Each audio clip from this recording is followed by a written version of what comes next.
Welcome to the Get Published podcast, sponsored by Brodie Consulting Group. To get more information about our coaching, publishing, executive ghostwriting, and podcast production services, go to getpublishedpodcast.com. Hello, I am Paul Brodie, and thank you for joining us for another episode of the Get Published podcast, where we help authors get published with a proven system that works. Today, we're being joined by David Fisher, author of Hyper-Connected Selling. David, welcome to the show. Thanks for having me. Are you ready to get started? I am ready to dive in. Let's do this. All right, let's dive. Question number 1. What is the one piece of advice that you would give to a first-time author who is currently writing their book? Write every day. Work out. If it's 5 minutes, great. Half an hour, great. Whatever. Just like you would train every day for a marathon, write every day. You're writing, and if you've written the book completely, go and start editing it. But every day, look at your book in some way, shape, or form. And what do you feel is the hardest part about getting published? Right now, the hardest part about getting published is just standing out, because there's very few barriers to entry in the publishing world. So you've got to definitely put your effort into getting known and networking, talking to people, and persistence pays. Well, let's talk about marketing. So please share a marketing strategy that you have used in your book launch that has worked well. One of the best tools that I've used was actually gathering a coterie of advanced readers and reviewers for the book. And that started, for my books, it starts about 8 to 9 months beforehand. I will reach out to at least 100 people. That's right, 100, because that'll get me about 25 to 30 people who are committed. So you got to start early, and you got to really work to get those people engaged. Well, you bring up a great point. I remember when I was doing my first book 4 years ago, and I was reaching out to people. I probably reached out to over 100 people. And of those 100, I was able to get about 14 reviews together. And I was like, wow, that is really a tough thing. But the problem is you got human nature. People get busy. They have other things going on. I mean, your book is not their number one priority. So it's almost like you have to create a sequence. And I know we ended up doing like 3 or 4 different messages just to kind of walk them through the process and to also send out reminders. And it was a beating. That very first book, it was rough. And it got better as we progressed with our second, third, fourth. And we're about to launch our 14th book. But it was nice. It was quite the journey just to be able to get those people together and get those advanced readers. So, I mean, it's a multi-hour process, to say the least. You hit it the nail on the head. It's your baby, but it's not anybody else's priority. So you just have to be very grateful, whatever attention and time that people can give you, because it truly is a gift that they're giving. Well, if you reached out to 100 people and you got 25 reviews, that's pretty darn good. I really worked it. I think I probably had more than 4 touch points. I called in some favors.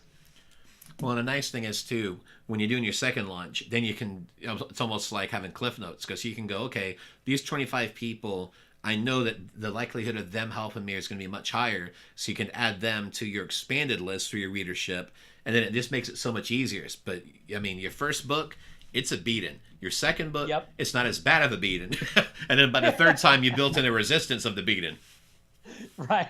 Well, at least you know it's coming. And, and that helps. I think a lot of people that I've talked to are just getting into the writing game. They think that if they reach out to 100 people they know, all 100 people are going to say yes, and they're going to get 100 reviews. And it's great.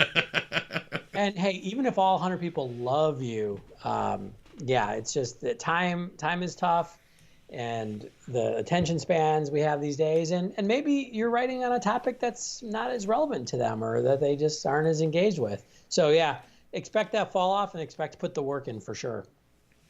Absolutely. Well, what other marketing tactics have you come up with that you feel has worked well? Strangely enough, and this isn't necessarily around a launch, but it's just being super consistent and persistent with promoting your books. I mean, I do tend to write on nonfiction topics. They tend to be slightly evergreen, but some of my books that I've written in the last couple of years, they're still selling strong because I keep talking about it. And I always have to remind myself that I'm super bored of talking about my books because, I've been doing it for years. But to that person who's just kind of coming into my sphere of influence, this might be the first time they see that social media post, they see that email, they see that newsletter. So you got to just keep at it. Yeah, I always talk about points of exposures or touches of exposure, where every podcast that you do, every blog that you're on, every social media post, all that stuff connects, where someone does Google you or looks for a certain topic and they can see all the different examples that you have out there. A prime example is our podcast. You're episode 259. So if someone types in Get Published Podcast or types in my name, then you're going to see 250 some odd episodes with all these different featured authors. So it's like a point of exposure. I know when we talked prior to the show, you have done multiple podcasts, and it's just a great way to stay out there. But it's a challenge because you are talking about some of the similar things in regards to your book and how it's helped, and that can become a little bit mundane at times. Absolutely. So you have to just remember that it's new to the people who are hearing it. Yeah. And if you can find a way to stay engaged and stay excited, I think a lot of times as authors, we do want to go and think about that next book we're writing, and that's kind of where our thinking is. And that's important, but it's always good to still bring some enthusiasm for the work you've done, because that might be the time that new listener to the podcast goes, oh, okay, yeah, I'll go and push the buy button, and boom, now you got a new reader and you got somebody who can buy all of your books in the future too. Maybe give you a review. Absolutely. Well, let's talk about your favorite book. So what is your favorite book, and what was the number one thing that you learned from it? So that's a very unfair question, because as any good writer will tell you, I read incessantly. Yeah. But I thought about this question, and one book that I really, really loved, and I suggest to a lot of people, is actually a book called The Art of Possibility. Came out, 20-some plus years ago. It was written by the Zanders. And the best thing I learned, it was kind of a personal development, self-helpish type book, but there's a great thing where they had a chapter called It's All Invented. And it was a wonderful thing for me as a young professional, as a young entrepreneur and creative person, to go, hey, the beliefs we have and the ideas of how the world works, everybody's kind of making it up. So you know what? Let's make it up in a way that is useful and positive towards what I'm trying to do. So that's something that has been really powerful. Even the idea of, me starting to write books and going, hey, I'm gonna write a book. It was so bizarre to me when I decided to do that, but I did it, and I said, hey, I can do it, and just kept writing for a year and a half, and boom, had a book. And for a final question, what is your favorite quote and why? Again, can I pick like 35? There's one. It's not a well-known quote, but I really like it. It's called "The best way to complain is to make things." It's by a guy named James Murphy, and it just I feel a lot of times we go through the world and there's things that we don't like. There's things that we don't think we don't think the world is the way it should be, and you have two options: you can complain or you can do something.